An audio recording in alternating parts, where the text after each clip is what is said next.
Look chapter 17:5 నుంచి చదవం.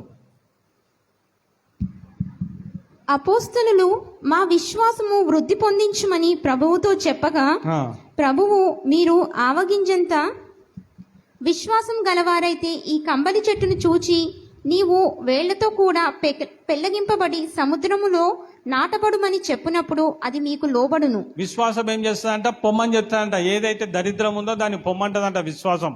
హల్లెలూయా. ఏదైతే బలహీనత ఉంటుందో విశ్వాసం ఏం చేస్తుందంట? నువ్వు వెళ్ళిపో అని చెప్పేసి అంటదంట.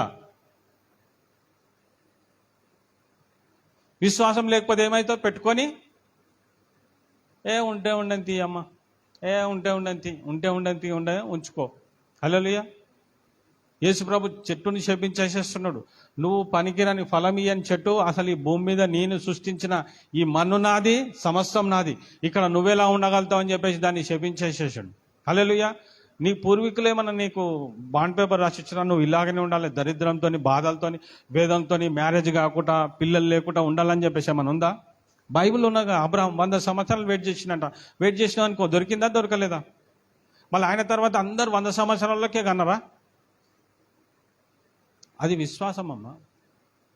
ఒకడు వెంటనే ఫలిస్తాడు, ఒకడు వారంలో ఫలిస్తాడు, ఒకడు నెలలో ఫలిస్తాడు. హల్లెలూయా. ఫలించే మనస్తత్వం నీలో ఉండాలి, పెరిగే మనస్తత్వం నీలో ఉండాలి. హల్లెలూయా.